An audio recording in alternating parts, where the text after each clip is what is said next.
guys, welcome back to the channel. As you guys can see, we are in the truck. Today we're going to be doing a install video as well as kind of a upgrade video. And right now we're actually headed to a powder coaters up in Mooresville, North Carolina. Now I've talked about this in the past a couple times. I go to one guy usually. I called around, called a couple other places, and I've got one little piece I want to get powder coated. I heard everything from like $50 to $200. Called my guy. It's gonna be like 20 bucks. So we're gonna go back to him for this one piece and kind of give him another trial run. Now I do have some bigger pieces that I'll be fabricating in the future. Fabricobbling is probably a better accurate description. And those will be big pieces that you will see. This part that we're getting powder coated today, you're gonna kind of see, but it's not, you know, that big of a ordeal. So, and today's actually Columbus Day, so today's one of those days where I'm actually off and I'm able to actually go do stuff during the day. So we're gonna go get this piece dropped off and get that taken care of. And this piece is actually in regards to the cooling system. You guys have seen in the other videos where we ripped out the radiator, we ripped out all the radiator hoses, we ripped out the water pump, we replaced that with the LS3 water pump. You know, and this all kind of ties back into that E-Force bracket and ATI idler pulley that replaced. And since we all have that torn apart, it's like, well, since the cooling system's all torn apart, we might as well go get this part powder coated, you know, while we can. So let's head up to powder coaters and we'll drop off the parts. All right, guys, here's Detroit Speed again. I haven't been here this year. They did not have their open house this year. Yeah, so you guys normally catch a Detroit Speed like fall open house video for me in the fall in October, but good guys stopped coming to Charlotte. I'm not sure what the reason is. I'm sure the Speedway wanted too much money. I'm sure good guys wanted too much money. Some combination of both, I don't know. But yeah, so there is no more Good Guys Charlotte events, and there are no more Detroit Speed open house. Now I did reach out to them. They are going to have some kind of event in the future.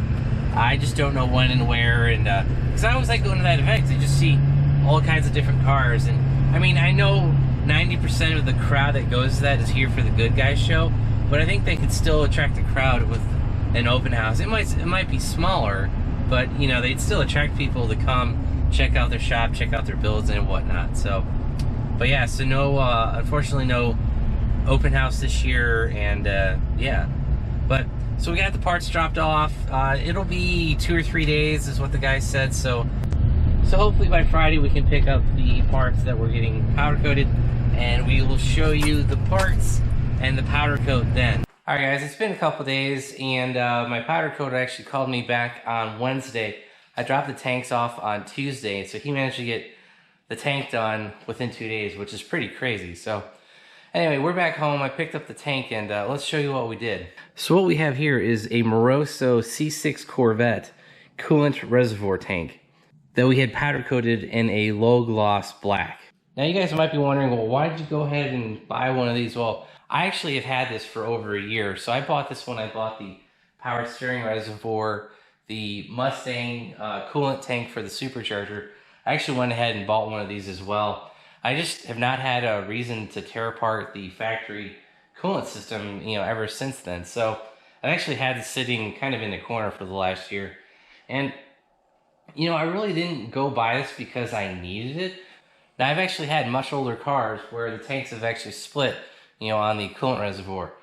But come to think about it, this car is actually approaching, you know, it's getting quite old. I've had this car for 12 years, something like that. The car is a 2005, so it is now officially 14 years old. So someday that plastic tank might split. But like I said, I ordered this a while ago. I've had it sitting just around kind of in storage for the last year. Yeah, maybe even over last year. But so we've got this, it's an aluminum tank. It's all TIG welded. It's got all of the factory provisions for the radiator hose, the steam vent hose. It's got the threading for the cap right here. And it does have the blow-by fitting right here. And if you see that fitting right there, that's for the factory blow-by. So if the car ever overheats and bubbles over, there is a room for the pressure to escape via this pipe underneath the tank. So that is a, you know, important safety feature that the factory tank does have. And looking at this, it'll screw right here where this tab is, and also screw right there where that tab is. So we should be good to go. But before we install this, we're actually going to put the car back together. So we're going to install the Mishimoto radiator we have, the Pro Speed cooling fans, the Mishimoto radiator hoses. So we're going to swap the LS2, LS7, and early LS3 water pump over to the later LS7, LS3 design, and you know, basically moving that hose over 4 inches because that's what happened with the new water pump. So let's go ahead and get the car put back together, and then we'll install this tank.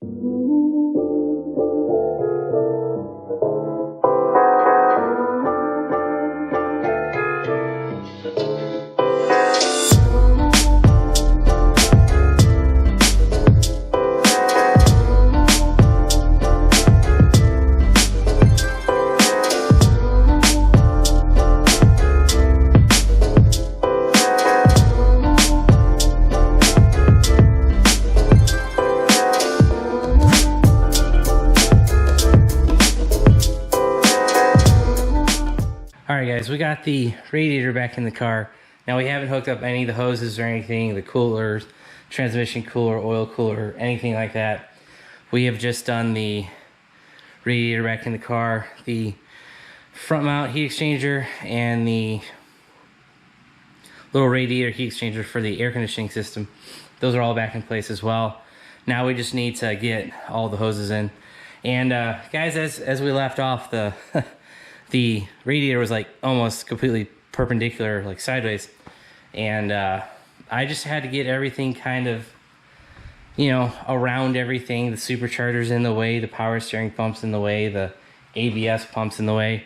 Just got to get everything moved out of the way, and finally everything will go back together. So now we're gonna do the hoses, do the coolers, and then do the electrical.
As you can see, we finished the radiator install.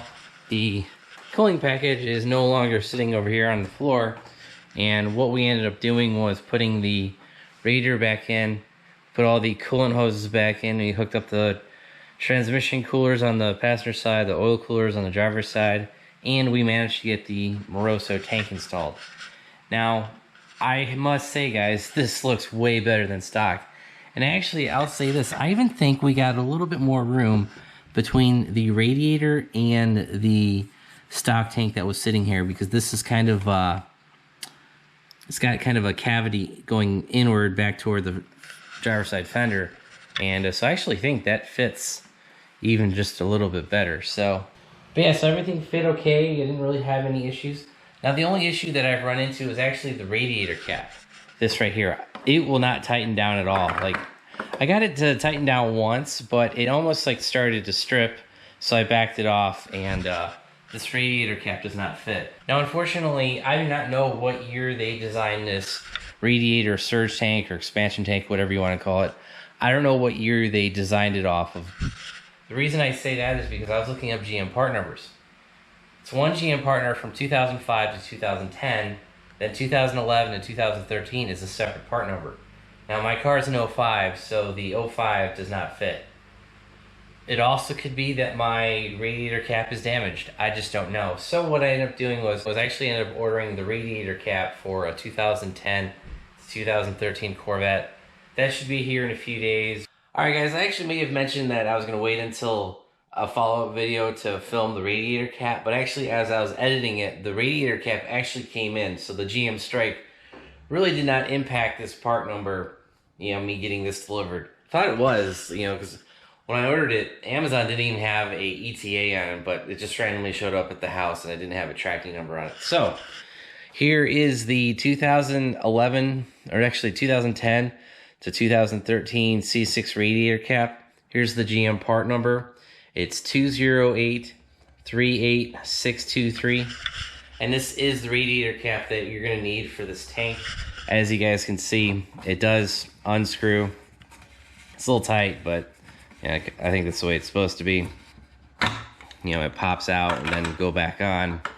You do kind of have to press down on it. And see, there you guys go. So just apply some pressure and the radiator cap will go back on.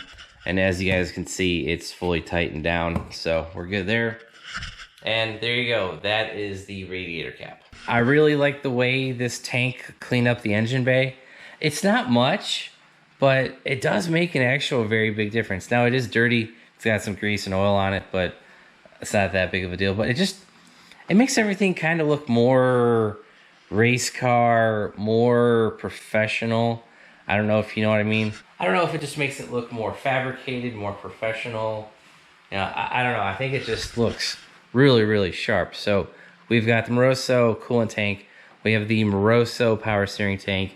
Then way over there in the passenger side fender, we have the Moroso Mustang supercharger coolant tank. So, we've got a lot of Moroso parts on the car. We also have their battery relocation kit, and that's in the back. I forgot about that. So we've got a decent amount of Moroso products.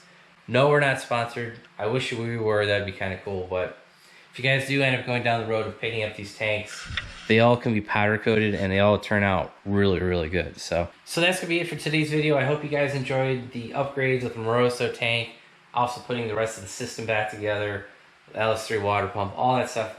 We've changed a bunch of stuff again, so we're gonna have to bleed this thing out real well. So I hope you guys enjoyed the video. If you did, give it a big thumbs up.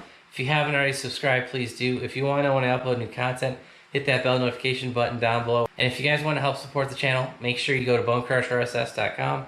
We have all of our t-shirts, belly pans, stickers, hats, all that stuff for sale.